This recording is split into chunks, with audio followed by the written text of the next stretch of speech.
Alrighty, folks, travel advisory in effect. Hope everyone is staying safe and not, moving too much if they have to. It's obviously also a defeat Monday for the Buffalo Bills. It's a victory Monday for the Buffalo Bandits. Sabres are looking to make it 9 straight. We got a lot more to wrap up in 2025, and let's figure out if these Bills can win a Super Bowl. Let's go on Trainwreck today. We all need a place where we can be ourselves, somewhere you can leave all your worries on the shelf, and whether you win or lose, you can count on me, and I can count on you. You know this train never stops. This train never stops. You know this train never stops. This train never stops. You know this train never stops. This train never stops. You know this train never stops. You know this train never stops.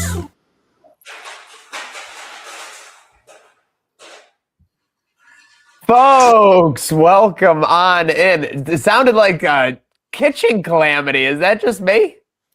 Yeah, there's some background noise here just as the show's starting.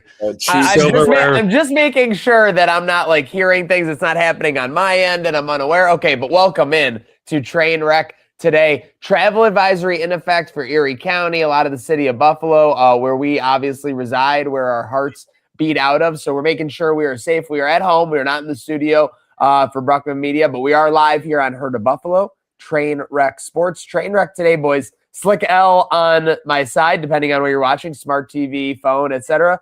Don holding it down on the anchor below. Boys, a tough defeat Monday here for the Buffalo Bills, falling 13-12 to Philly yesterday.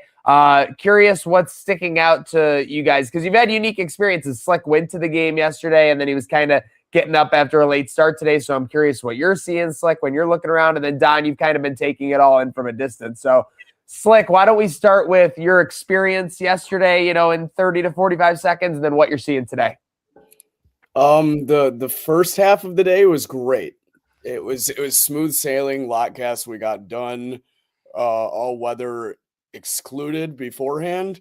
And then it really started to pick up and hit and feel like you were kind of in the middle of a whirlwind, tsunami, whatever. Hardest rain we've had at a game in quite some time. Soaked going in, and not much to be happy about as the game went on from a fan perspective. So not the best day out in Orchard Park. I'm curious to know if it was any better for Don. So I mean, obviously I'm in Vermont right now. We went into town into Montpelier. I hope I'm saying that correctly. Capital of Vermont, smallest capital in the US. Did some walking around. It was kind of just killing time till I could get this footage for the Lotcast. Now, I thought I was going to get it a lot earlier. I ended up going in a coffee shop, drinking some red wine, was getting a little nervous because I was told the clips were on the way. It took a little bit longer than I thought. I was like, are there tech issues? I shot you guys a text. I'm like, what the hell's going on? Are you uploading on a potato right now? What's happening? I was a little worried, a little frustrated. We got it out, all good. Was going to watch the first half from a nice little dive bar in Burlington, but my dad said he was queuing up some Salem's hot dogs. I'm like, I don't want to miss this. So went back home to watch with my dad, and pretty much got there right as the Josh Allen fumble pass controversy happened. So. Yeah, I mean, I would say it was all smooth sailing, like you said, Slick, yesterday until that 12 o'clock window, as weather forecasters predicted, meteorologists, etc. Everything went into a tailspin for the next 6.5 hours, 7 hours. There was basically nothing for Buffalo Bills fans to cheer about in Orchard Park. So let's get into the game itself. Obviously, weather factor, is our first note here. I would say definitely when you look at like both offenses, like I think the Eagles are obviously much better than what they were able to achieve yesterday. But was it enough of a factor where the Bills don't score for the first 55 minutes? I think that falls more on the Buffalo Bills, their execution. Obviously, you have the Josh Allen turnover in the first half. The first half, I haven't even looked at the numbers yet, but I was pretty positive we had like 3 drives of 30-plus yards or more. So I was like, I was still kind of optimistic at halftime that we'd be able to kind of pull out of it and be a little bit more efficient on offense. But yeah, I mean, there was no way to be there sitting there at 12-0 at halftime and really put anything too positive. As much as we like to look on the bright side on this program, Slick. Yeah, I love looking on the bright side. Fans were doing that yesterday. Prior to the game, not much to look on to the bright side, especially in that first half, weather being the factor, whether or not. Ooh, double entendre there. Didn't really intend for that to happen. But McDermott, second half adjustments maniac, prove to be a storyline yet again. We just have this strange habit, it feels like, of no first half offense.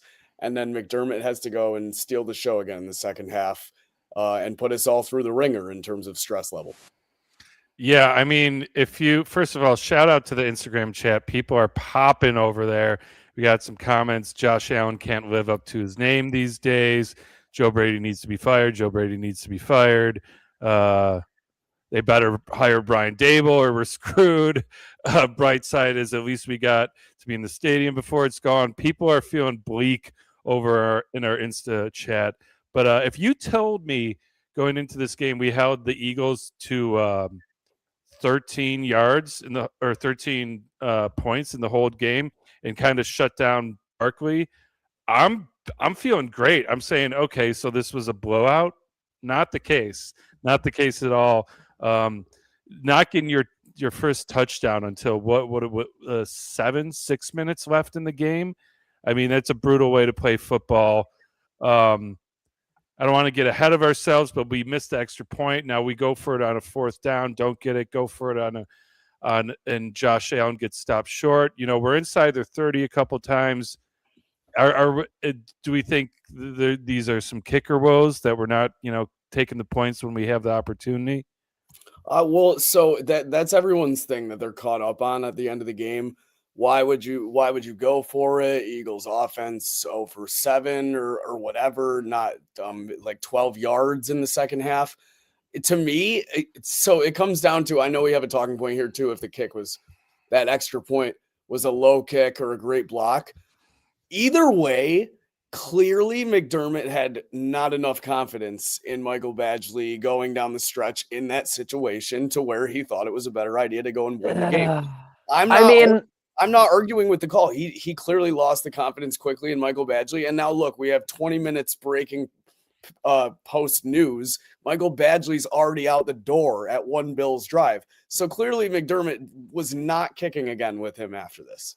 I agree that he wasn't kicking with him, but I think McDermott also was a little bit drunk on when we went for the touchdown against the Bengals and we had the Jackson Hawes play. It felt like that. We didn't need to go for this 2-point conversion. We're kind of out of ourselves. Obviously the McDermott, this goes back to where we were though. The second half adjustments by McDermott put the Eagles in a phone booth. They couldn't do anything on offense. The Eagles fan in front of me was saying, it won't matter. You guys are going to drive for 2 touchdowns. We can't move the ball anyway. That was exactly what happened. It just didn't go down the way he thought it would with 2 extra points being made. So when you get the Badgley miss on the XP, obviously the air comes out of the stadium because you're still down a full 7 points.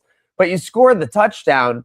I mean, I get that, you don't have confidence because the one was just blocked, but you absolutely stymied the Philadelphia Eagles offense the entire second half and really for most of the game. Their touchdown drive was on a short field. They had a couple of chip shot field goals. They weren't exactly monster drives. I think the one drive had 4 third-down conversions, which isn't exactly great operating offense.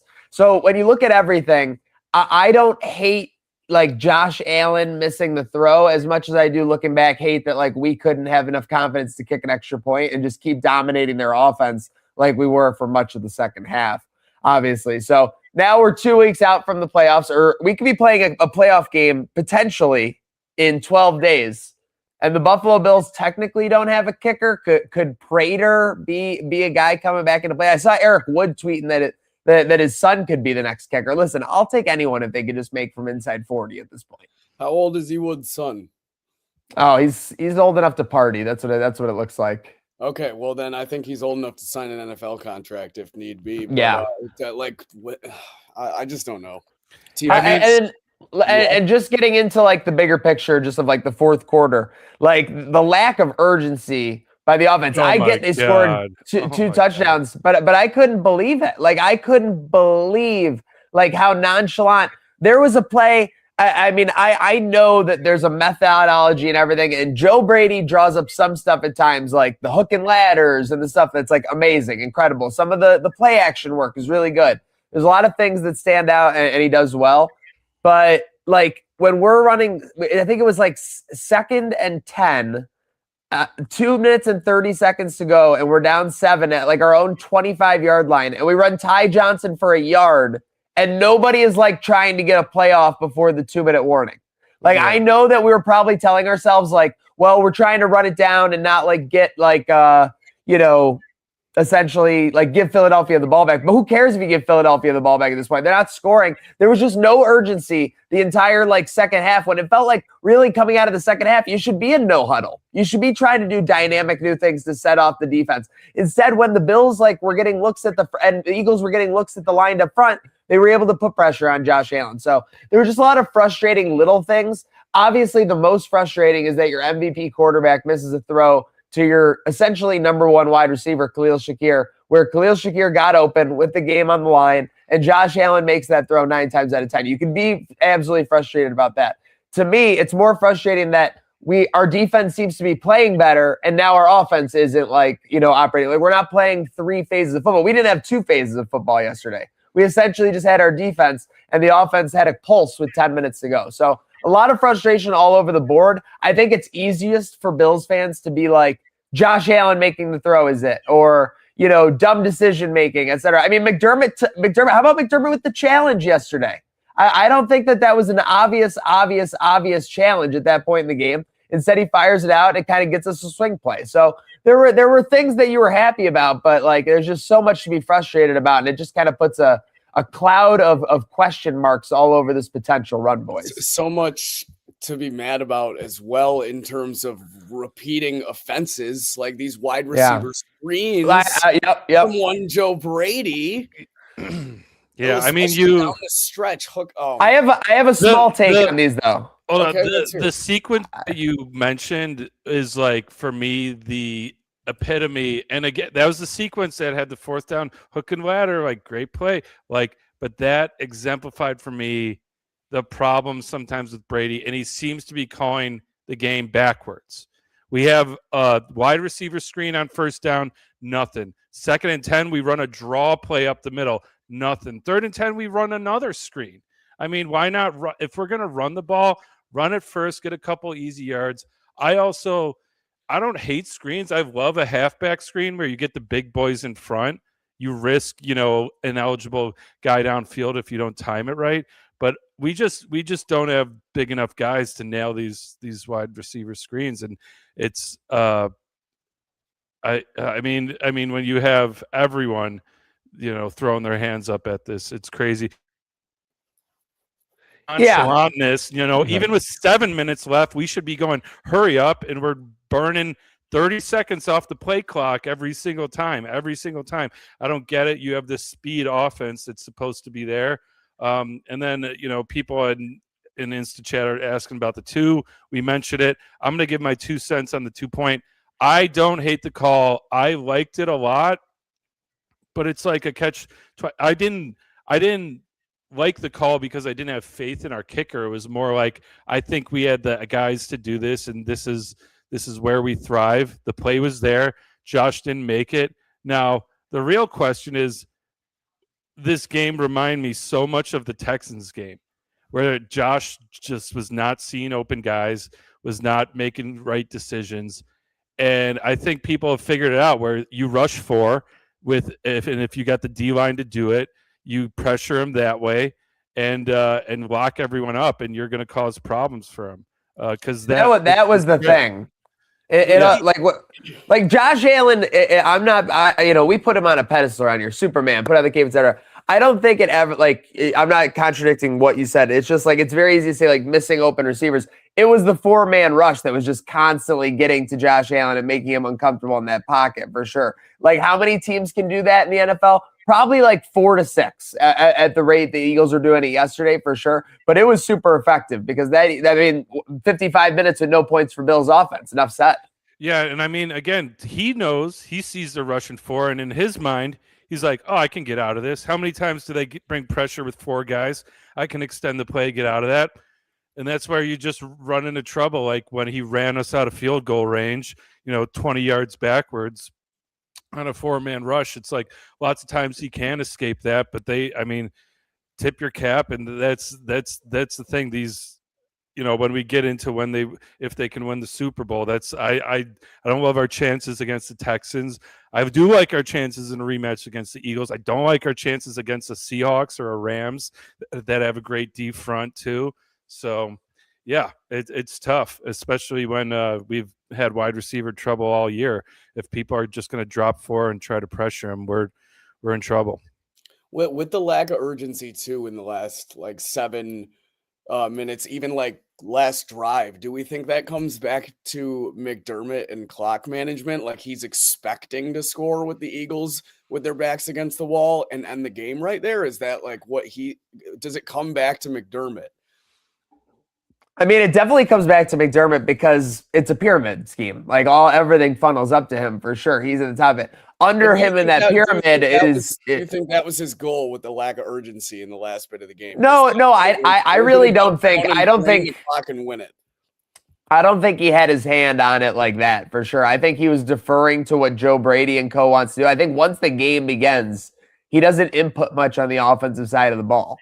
Like he might hang out, make a input or two, but I don't think he really. I think he pretty much puts the headset up. Should Allen have taken the 2-point himself? Definitely. If they had been more aggressive, that was the thing. If I have a bone to pick with the 2-point play, everything about it was executed well. Khalil ran a great route on the linebacker to fake in and go outside. It was definitely open by NFL standards. It was a tough throw. I don't think any of us is making that throw, but. I think 20 or 30 NFL quarterbacks might be making that throw. I think that's a throw where weather heavily comes into factor. I agree, but you got to make that adjustment. It's been raining all day. 100%. It's also but my pressure and stuff. By the way, Julie Star, hello. I am also not dry. My feet are still frozen solid. So. Yeah, are we going to talk about this? By the way, we can. Yeah, so I have boots that I've had for 8 years. And they're split open at the heel. They're supposed to be waterproof. They're very much not waterproof. Like McDermott, I made a halftime game day tailgate adjustment and took off the jacket. Well, you got phoned in from the booth because you were about to self-implode. Took off I don't think it was like that. Took off the socks, put on some fuzzier socks, bags over the socks to prevent water. It could only do so much. I thought I was going to get hypothermia in that game and may or may have not left during the third quarter. Yeah. When you have a leak in the shoe, it's deadly. At the 49ers game last year, if you remember, I left the game day tailgate early. I didn't leave the game early. I left the tailgate early, though, because I went in the car, took off my socks, blasted the heat with my socks up against the vents because I needed dry feet or I was going to, be in real trouble. Yeah, so you got to take one, but 2 very wet feet. And if you have wet feet, you're not getting warm anytime soon. That's what Bandit Brothers taught you. Always bring an extra pair of socks and keep your feet warm. Yeah, for sure. It was very hard to do so yesterday. Hopefully we can just get some snow next week for a 4:30 tilt rather than freezing rain. All credit to my girlfriend. She saved your ass on that halftime adjustment, or else you wouldn't have even made it into the game. Yeah, I don't know how she saw through the playbook on that one. That was pretty cool. Yeah, well, we could tell you were shivering. Listen, we've heard all season from you how you were built different, but listen, Mother Nature undefeated. Father Time, Mother Nature never lost. Wet feet can get to anybody. 100%. That's a fact. That's the great equalizer for sure. All right. Well, speaking of the great equalizer, Bills will be back in action. 4:25 p.m. game. for the Jets finalizer. Seems like Josh Allen will be taking a snap and then coming out of this game. So he'll get a week of rest for the foot. And then it'll be 3 straight road games likely, depending on if they get the 6th seed. Like if a team like the Chargers makes a run out of the 7, could potentially be looking at an AFC Championship home game. But that's that for the Bills side of things.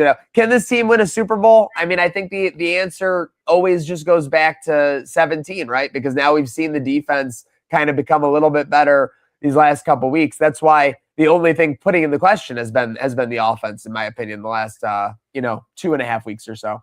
I think this just goes along with your sentiment all year, like that this is the year, the stars aligned. This is the perfect storybook alignment for Josh Allen to go and prove all the doubters wrong from the 7 seed, defy all the odds. His storybook ending.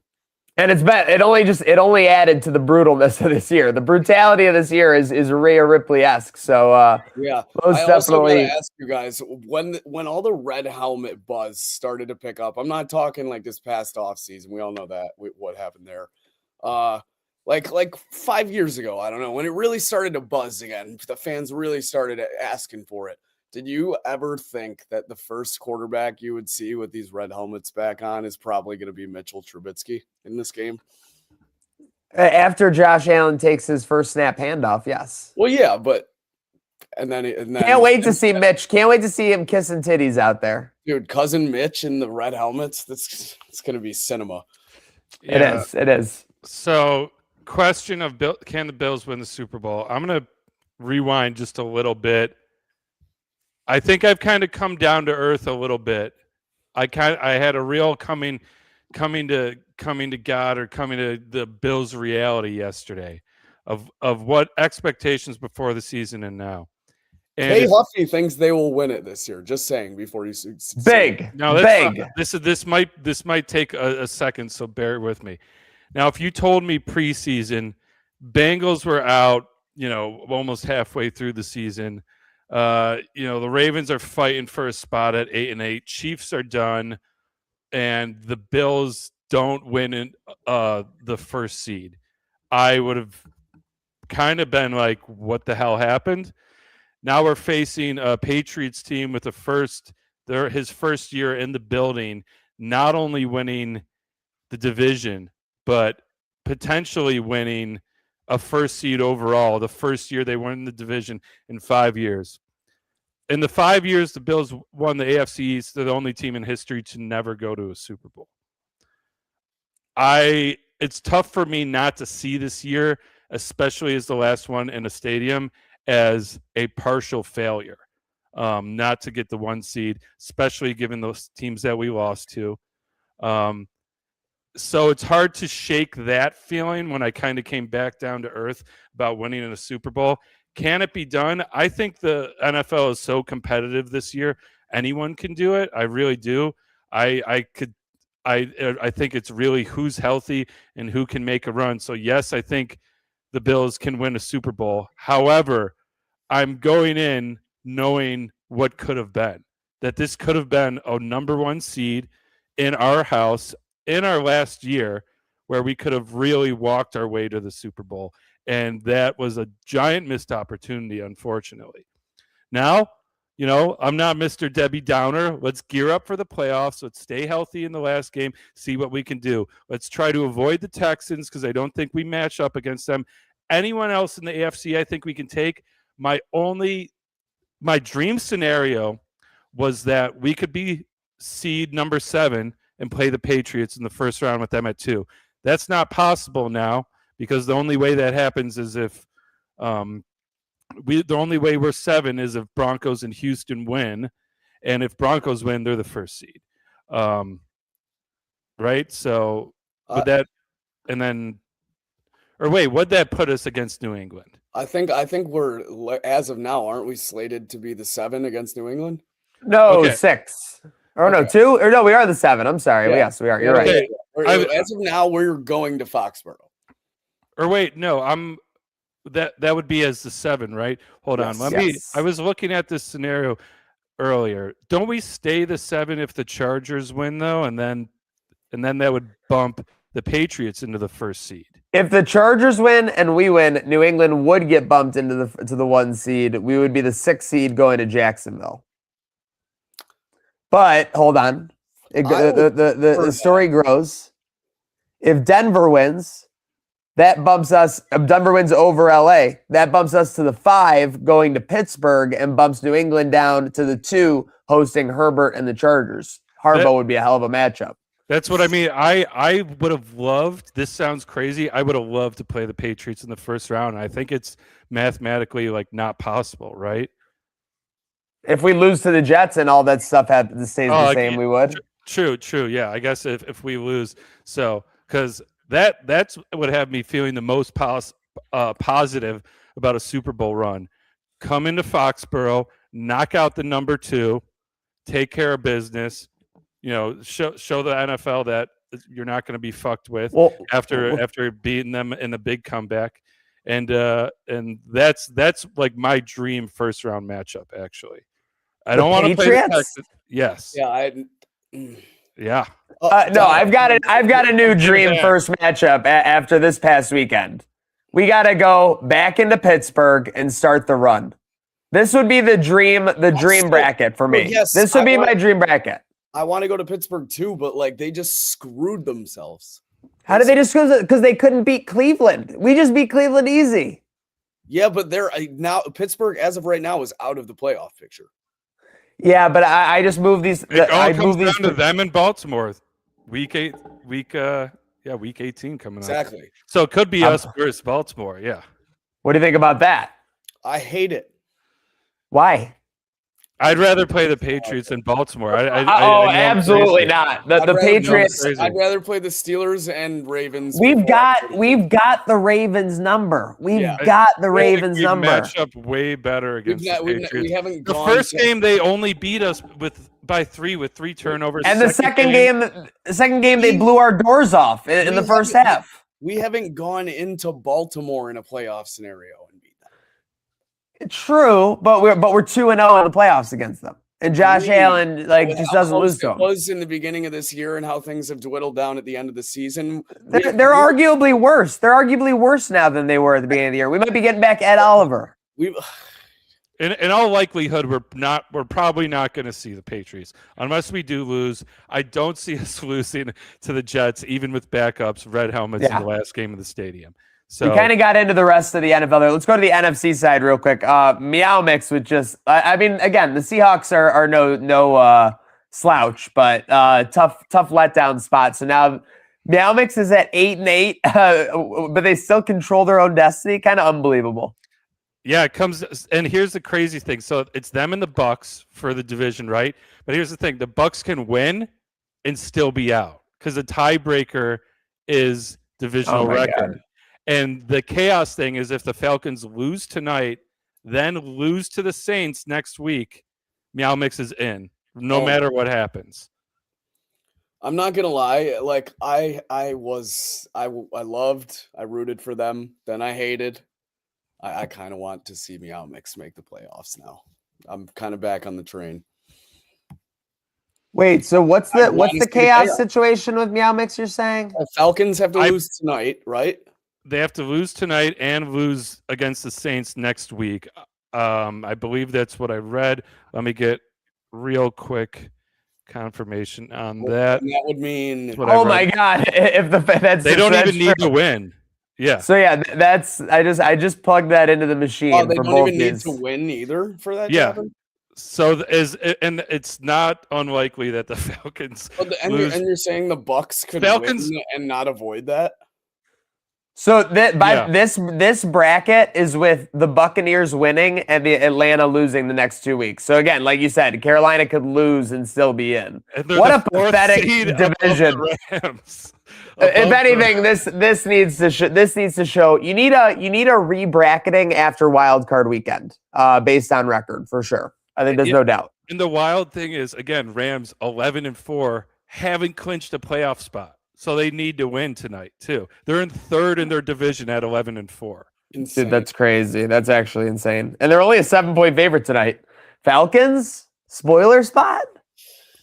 Yeah, this has been a crazy NFL season. Yeah. Crazy Well, NFL that's season what I for mean. sure. Is it's like the Bills they don't look as dominant all the time, but no one does. Like, I mean, you just saw, the Browns beat the Steelers. Shout out, Lock It In Liz. To put a bow on let's just keep going through our Lock It In Liz was 9-0 last week. Heater. I mean, I need a better word. If you took $1,000 and rolled it over on each bet, do you know how much you'd have? 550 grand. There's $500,000. Wow. Yeah. Hope she's doing that. Yeah, I mean, listen, she's living good. I think she's in Turks and Caicos after that big weekend. So we'll see where all Polymarket's money's coming from. We'll be. Yeah, I mean, listen, that's you always get the best price on Polymarket, so that's where she's locking in. Speaking of locking in, the Sabres. I was traveling a little bit on Saturday night during the game. I had to listen in on the radio. You could feel the arena shaking through the radio on some of these plays, some of these goals. What a second period as the Sabres score a whole bunch, take advantage, and take a big lead that they eventually turn into a victory over the Bruins. And now we're back in action tonight, Don. Yeah, and I mean, I joked about it. Sold out crowd, perfect time for a 5-0 loss. Then we see Dahlin's stuck out of the country, and he's not playing. And it says, will they be able to hold out? First period, they didn't look bad, but it wasn't commanding. Pasta had a good goal. I can't really be mad about a snipe like that from a weird angle.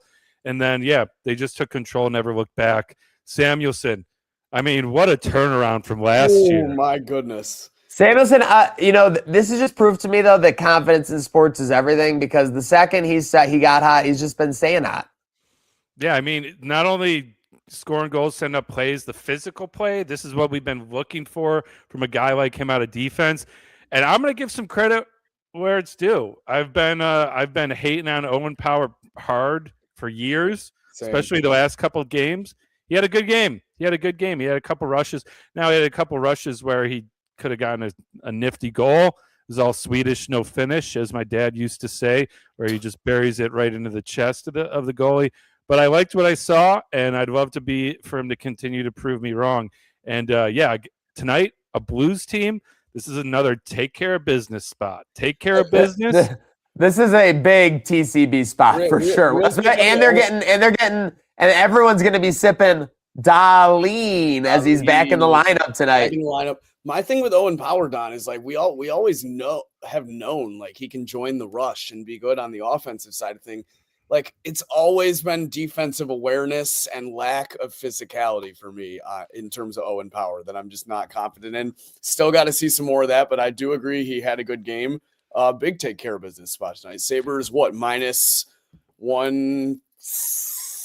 I want to say 70. 120. Some small favorite. Whoa. Again, the Sabres are in that classic spot where they've won a bunch of games, and Vegas is hedging every game against them, so it's fine. Yeah. They were only a small favorite over the Bruins. They dominated them. It was a blowout after the second period. So we'll see how that goes. But yeah, I mean, the opportunity to make it 9 straight, 9 times winning, so amazing for the Sabres. Now in a virtual tie for that wild card. So just so much excitement. And I will say, and I'll be the first to testify, the Bandits winning last night, the Sabres playing well. It does make a defeat Monday for the Bills in late December a little bit easier. That's all I'm going to say. It's just when you got a little something else sports-wise to fall back on, Slickaroonie. Yeah, agreed. I think if this Sabres game was at home tonight, we would have the 6th sellout of the season at KeyBank because everyone would be looking for a little pick me up on Monday in the form of the Buffalo Sabres. With that being said, I think all Buffalo will have their eyes on that game tonight. 8 p.m. For St. Louis in the Western Conference, not too shabby. So no typical Sabres after dark. You'll be able to get your beauty sleep after this one. But yeah, big tilt. Looking for 9. And then if you can go in, like we were talking about, Maniac, if you can go into Dallas. Oh, get me to the morning of New Year's Eve. Sabres 9 straight wins. Bills with Michael Prater, full rehab and back in the lineup. Banditos feeling great. UB with another win under their belt in MAC play. It's exactly what we're talking about. And listen, we're looking at the long game here with the Sabres. I think we started when it was 50 games to go, and they were 9 points out of first place in the Atlantic.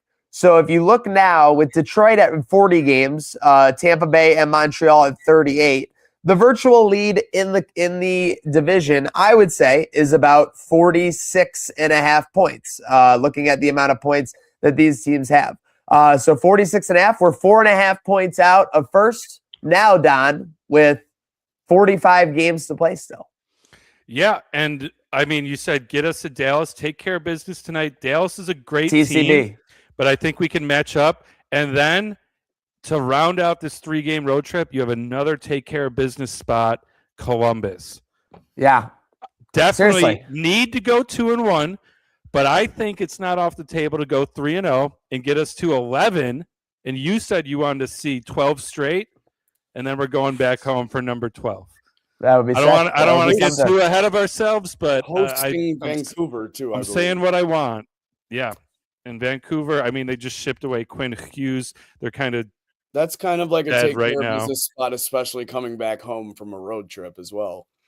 Yeah, and they're coming all the way from the other side of the country. Yeah. Yep. So go Sabres, like you said, great to have that happen and Bandits win. It eases the pain of the Bills, and again, like last night's game, it was for pride. It was I think we all, not even just Bills fans, everyone kind of hates Nick Sirianni in Philly, so it's hard swallowing a loss to them, but all is well in Saberhood. So yeah, I know it really is. The only thing Sabres fans are bitching about right now are the wait for beer Sabres. So that's actually an absolutely great place for the org to be in. Speaking of the org, in a great spot. Finally in the 5th week of the season for the NLL, but the Banditos get their 3rd game under their belt, and they get a win. They get a 13-7 victory, I believe it was, in Calgary. 3 dominant quarters out of the Banditos in this one, just textbook championship caliber action. Another Hattie for Daner. Dane Smith is just like fine wine. An 9-point game, Slick. So we were only 3 games in. Dana's 10 goals. That means he's on pace for 50 plus goals on the season. For context, last year he had 31 and still had 134 points. I mean, that would be an absurd amount. Obviously, I'm not going to say he's going to keep averaging a hat trick or more a game, but Dane Smith on another MVP pace record season. By the way, too, last year led the league in assists with 103. What is he currently at? Let's see. Yeah, and again, it's not like it's some up and comer who's like playing out of their mind or something. This is Dane Smith, league MVP, guy who might just be reaching a whole other level with his performance. So super happy to see that. It kind of got lost in the kerfuffle of yesterday, the Sabres winning on Saturday night, but obviously huge for the Banditos to pick up that win. They'll be back in action quick. January 3rd. That's going to see our friend Mr. Frazier. Slick. Yeah, that'll be a good one. Klutch and Frazier coming back to Bandit Land. I'm sure they'll get a warm welcome, probably a tribute video for sure as well. I know they were there with the boys on ring night as their season started a little later. But yeah, that'll be a big tilt. Desert Dogs had high expectations coming into the season, signing those two. And we definitely missed their offensive production in Bandit Land. But it'll be good to welcome them back. You probably find us in the arena for that one. Yeah, most likely I will. So when the Bandits are there, so will we. So always keep an eye out in Bandit Land for us. Rest of the weekend, listen, I'm crushing Stranger Things. I'm into season 2. Looking forward to seeing what we're getting out of 11. I'm a little nervous for Will Byers here in season 2. We found him in season 1. Spoiler alert, but excited for what we got in season 2. I think the only one you're spoiling at this point is me, because like everyone has seen it, but you at this point. I haven't seen it, but I have no intention of watching it. So yeah. How about that? How about the rest of that Saturday though? Pretty slick. 7 bowl games. Yeah, pretty crazy. The 2 NFL games as well. just a lot of football, slick action all over the board, not just the weather, folks. Someone made a good point, though, from this past weekend. We haven't had a time to recap this yet. I think it was like the NFL should have put 2 games on Friday. Like that ended up being an empty day versus spamming them on Christmas. Like I missed one of the Christmas games because I was like just busy with family. Like too many games on Christmas. There should have been 2 on Christmas and there should have been 1 on Friday night. Spread them up a little bit. Oh my God! South Carolina State and Prairie View went to 4 overtimes. Hey, it happens, man. Classic. Speaking of bowl games, we got the J-Lab Birmingham Bowl underway right now. Georgia Southern up 13-7 on App State in the third. Over under was 60, and they've already got 26 points on the board. Just halfway through the game. All right, I'm an idiot. We got an Insta comment. I don't know if you guys saw, but I saw Byrne limping mid first quarter, but he did seem fine for the rest of the game. Yeah. From Cozio 1235. I didn't really see what happened. Just wondering if you guys saw that. Didn't see anything in the post game. Didn't see it because I was literally driving back from the game while this game was starting and getting underway. Got there for the second half, tracked it online. Obviously, especially when the Banditos were pulling away, but didn't see anything in the post game. Typically, when you have a player of Burns' caliber hurt. Now, I will say this: I'm not like exactly leaking any info when I say that Josh Byrne was knocked up a lot of last year. He was taking a lot of physical contact. He still was able to play at an MVP level, but that's just something that a Josh Byrne's got to adapt to. There's one way to stop a Josh Byrne and Dane Smith. You got to knock their ass on the ground. You're not gonna beat them by trying to defend them stick to stick or body to body. You've got to knock them down. You got to make them uncomfortable. Those guys are used to it, and believe me, those guys have great training teams and everything behind the scenes. So. Obviously we'll keep an eye on it, but that's just something in the world of Josh Byrne and Dane Smith, we're going to have to get used to. It's on the rest of the Banditos to score when they get their opportunities, truly. And that's what they've been doing through 2 of these 3 games so far. I just found this out this morning. Again, this got lost in yesterday to me. Like I was between avoiding the rain and everything. If I wasn't recording a video, my phone was in my pocket essentially, or getting ready for, Lockcast or whatever. So the battle of the sexes actually occurred. Yeah, this snuck up on us. Yeah, we had Kyrgios versus Sabalenka. I mean, this is a pretty big deal, because we always talk about this as a fantasy sports situation. Kyrgios wins in straight sets, 6-3, 6-3. They played on the smaller court to give Sabalenka an advantage, and first set was just, or missed serve was just a point. It wasn't a fault. So that way Kyrgios couldn't hit like bomb serves after bomb serves, like just faulting or whatever. But are you surprised by this? This seems like pretty much like what was expected out of it, but it's always cool to see. I'm not surprised by the result. I am surprised that it wasn't the amount Nick Kyrgios was sweating. It looks like he should have won with donuts on the board. So I'm not sure how hard Sabalenka was going as opposed to Kyrgios, but I'm not surprised. I knew Kyrgios was going to take this pretty seriously. He's like that kind of bloke. So not terribly surprised by the result, but definitely cool, like fantasy matchup. But yeah, dude, oh my God. Like, dude looked like he got out of the pool. Yeah. Might just be a sweaty guy. I don't know. I know some people like that. Yeah. Yeah, he's also, I don't want to say he's out of shape. Like, I guess he's gearing back for an early 2026 return, but Kyrgios is a curious guy. He had the legal cases, so a lot of people are split on him because that clearly Arena Sabalenka had no problem like agreeing to a business deal with him to do this match. So I think that speaks to like the relationship that other women tennis people see with him, that we should probably extrapolate that to our opinions.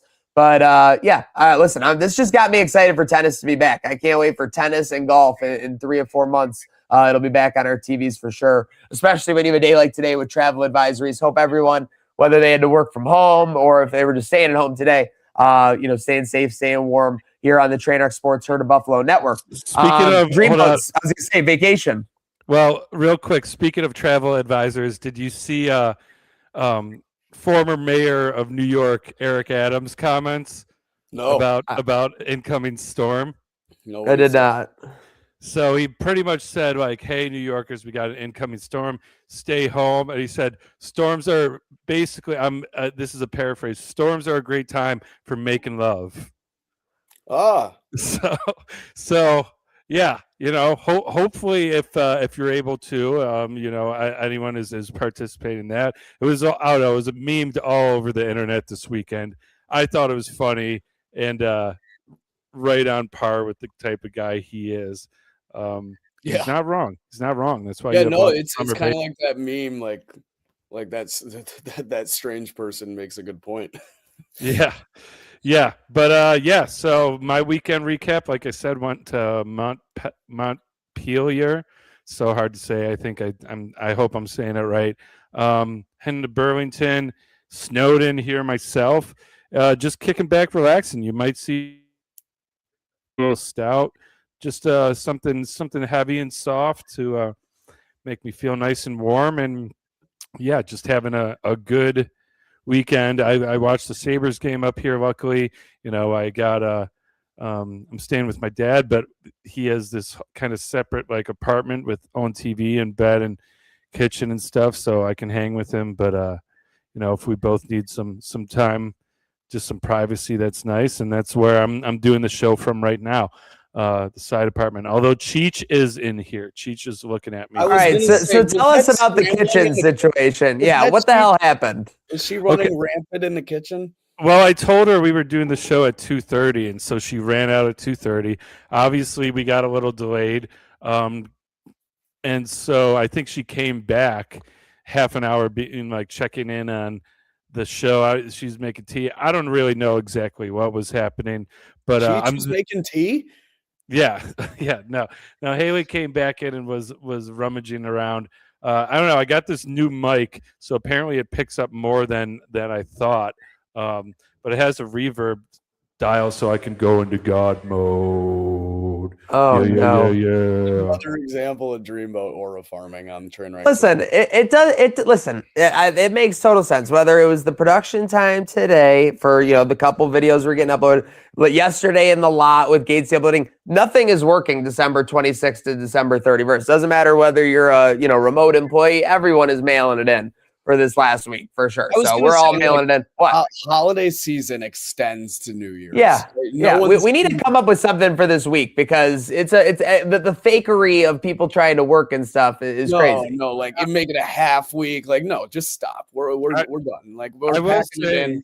We're packing it in. We'll see you at the Ralph on Sunday for the Red Helmet game. Like I will say, I'll admit when I was wrong. I was adamant about doing the show in studio the 26th. I was like, I don't want to do remote shows. This is kind of nice, guys. This is kind of nice. It's a bit relaxing. I feel like we're going even longer because we're all in our own homes. There's no rush to go anywhere. In Vermont drinking a stout, dude. Yeah. Well, I mean, it's nice. So, you guys wanted to do it remote too. So, like, we were forced to today. I'm just gonna say I'm gonna be more open to that in the future. It's not bad. I know Slick's probably not wearing pants. So yeah. Don't call him out. Speaking of being called out, let's call out who's hot and who's not. Before we get into the week ahead, let's call out who's hot, who's not, courtesy of our friends Salino Plumbing, Heating, Cooling, and Electric.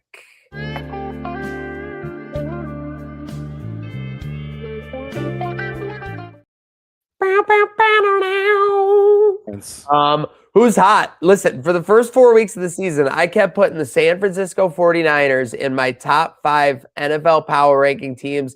You guys were all calling me a big, stupid, dumb idiot. And while that might be the case, the bottom line is when Brock Purdy is at the head of the team. I didn't even think Brock Purdy was this good, to be honest, in the years past when they always put him on a pedestal. But they're definitely a different team when he is headlining the show. 42 points against Chicago last night. Crazy game.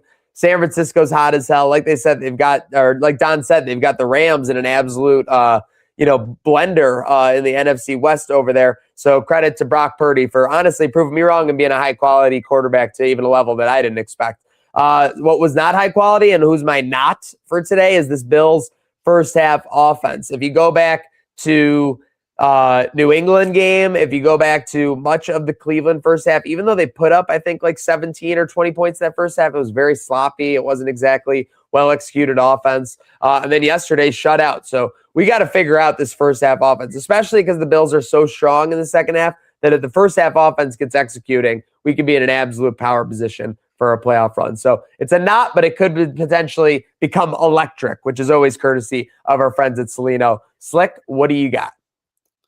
I just want to address this real quick. I'm not actually pantsless, but my hot is one only venue to the host of the defending back-to-back-to-back champions, as well as the hockey team on an 8-game win streak. KeyBank Center, it's the place to be. 5 sellouts, including this past home game. That is already more than the last season at the KeyBank Center. We know Bandit Land does their part, but it's good to see Sabres packing the barn as well. Hopefully we can get back home against Vancouver, crossing my fingers, still on that win streak and sell out some more games and get those beer Sabres back before spring, because that's kind of ridiculous. My not, kind of addressed it earlier in the rest of the NFL picture.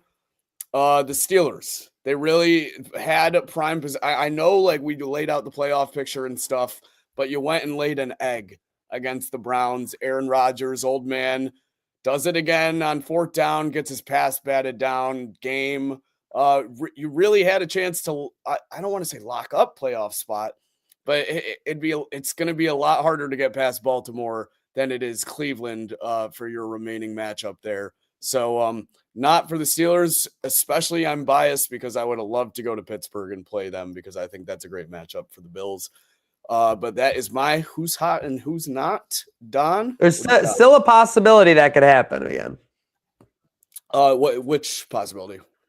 Pittsburgh for the Bills. Yeah, no, I know we could still go, but it was it would have been pretty solidified if they got a win yesterday.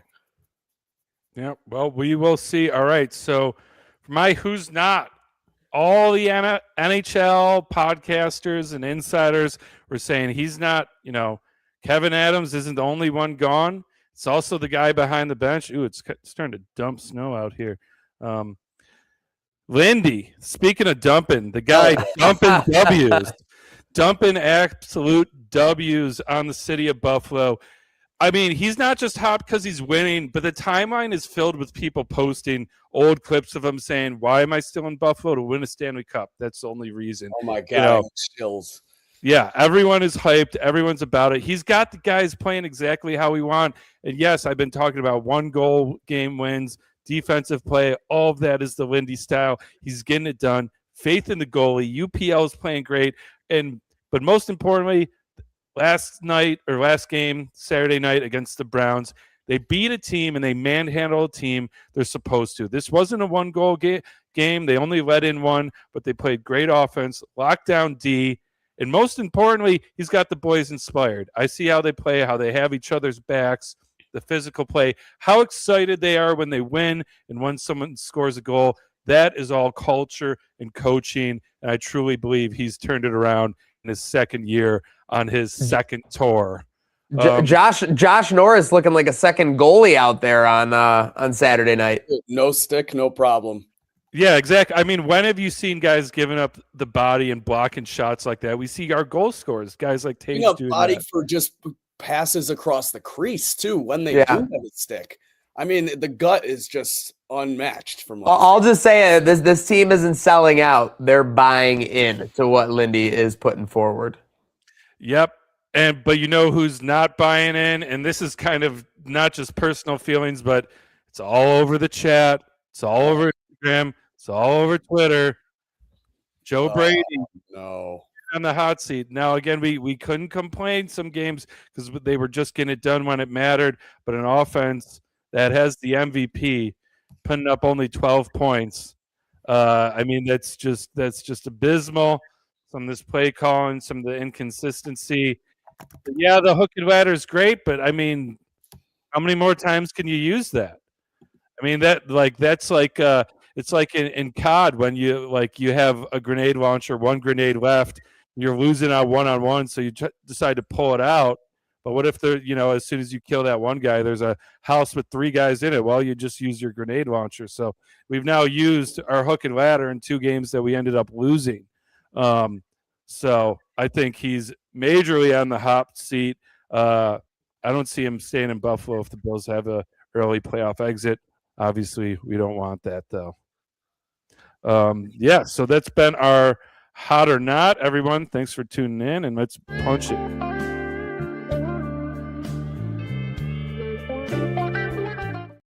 Don, so does that mean you were a noob tube guy? Is that what I caught from that reference?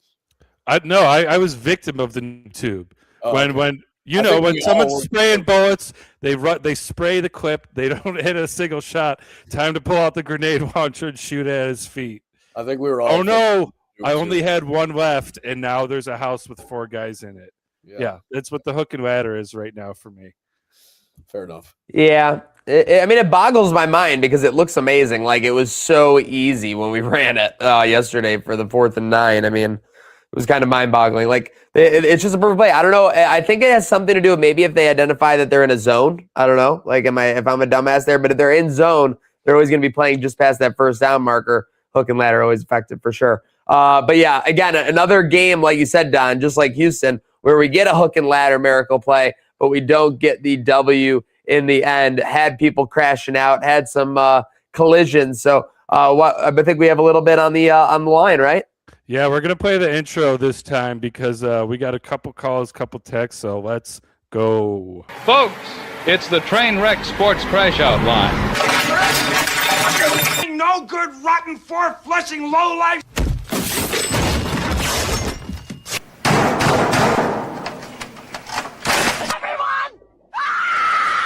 I don't know who the f you are, but you have no idea what you're doing. Diddly diddly, hell, diddly ding dong crap! Not the beast!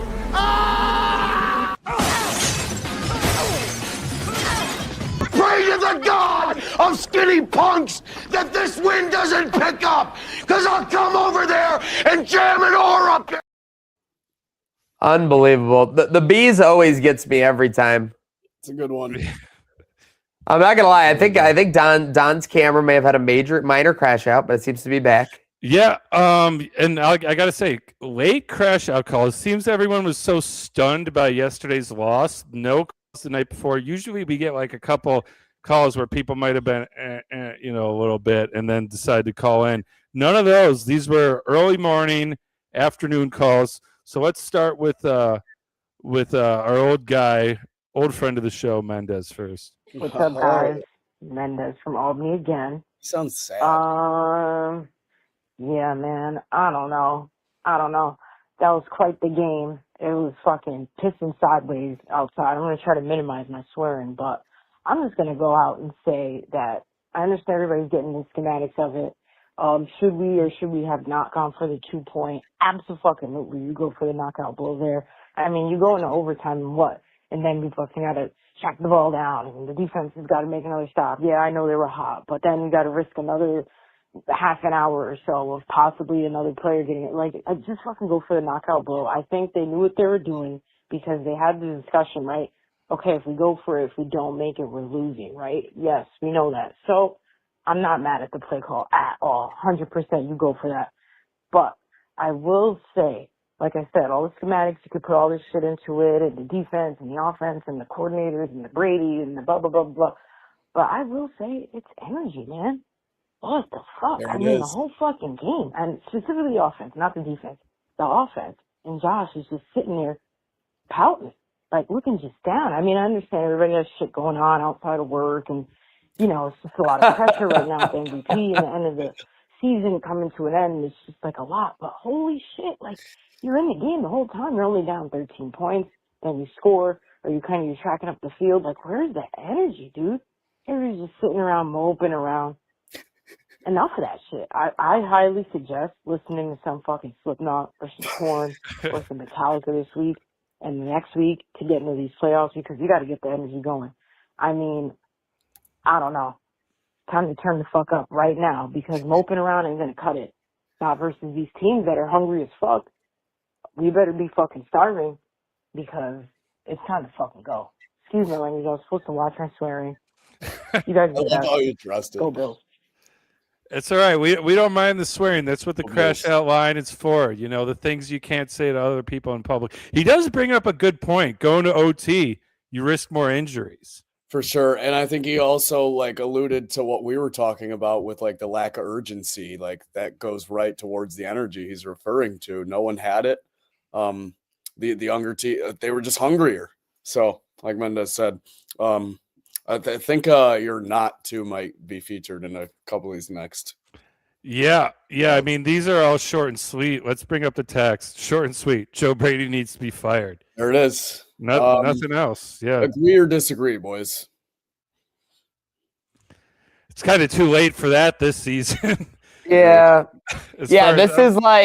This is like you're about to battle like the alien force at the end of the movie, and you're like, we need to replace like the lead gunner. Like, you know, like you just wouldn't do it at this point because it would be like such a crazy maneuver. Like, he's either you're gonna be your guy and he's gonna be immortalized and he's gonna be able to like he's either gonna figure out defenses like he figured out the Steelers defense and he's gonna become immortalized on like this run, or he's gonna be the scapegoat.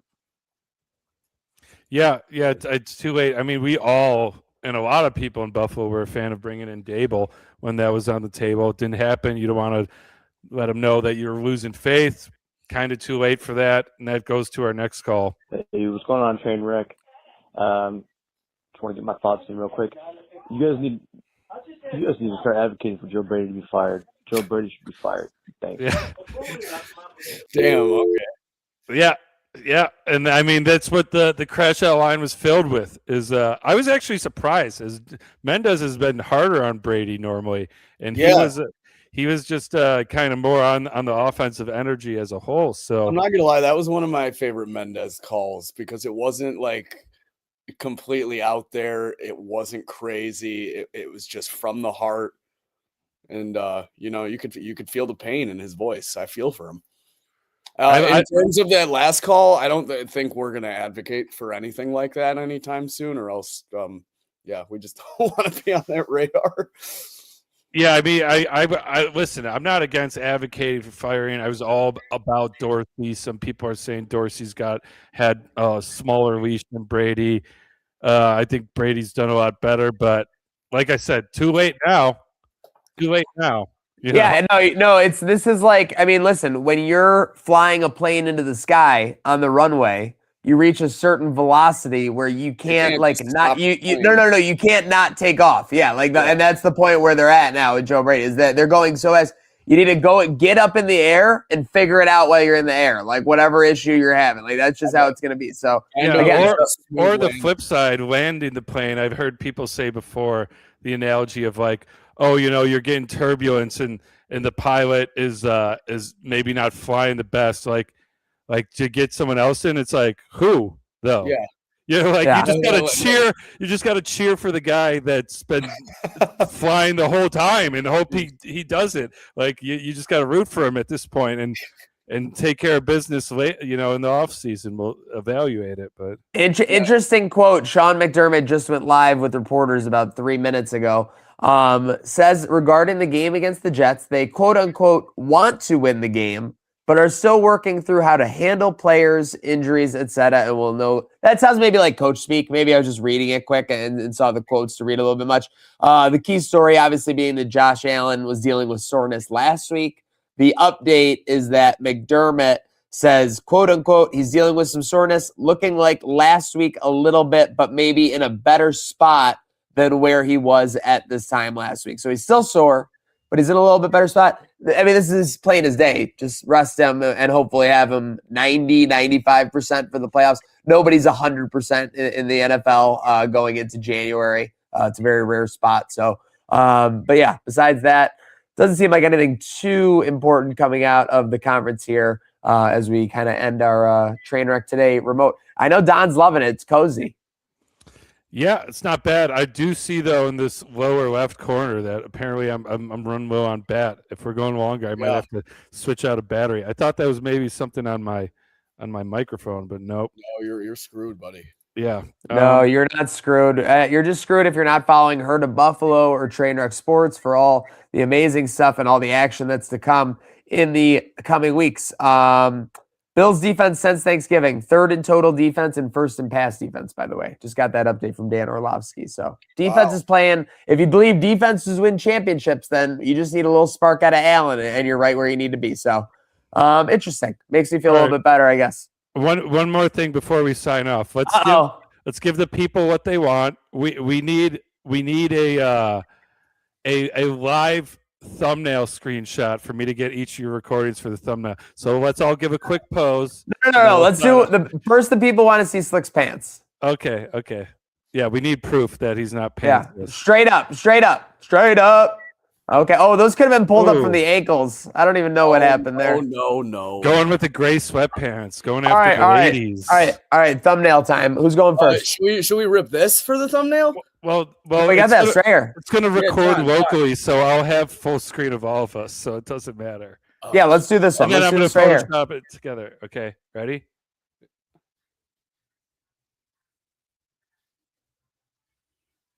All right, we got it. What is that? I'm embarrassed for all of us, but I'm also hoping that everyone is staying home and staying safe in Western New York. Whoever tuned in at that very moment was probably so confused. They thought their shit lagged, probably. But it is a great move when you do the fake freeze when asked a tough question. Yeah. Oh, we will never forget when Josh was like, "We're live." Yeah. See, Maniac's perfect at it right now. He's actually frozen. We summoned it. Shit. Oh no. Shit. All right, with that being all right, said. he's back. All right, folks. Make sure you're following Herd of Buffalo. Make sure you're following Trainwreck Sports. We have, let's see. Ooh, I'm carrying the 2. We have 55 hours and 43 minutes left in 2025. So if you want to get anything done, make sure you have it done. Update for Wednesday.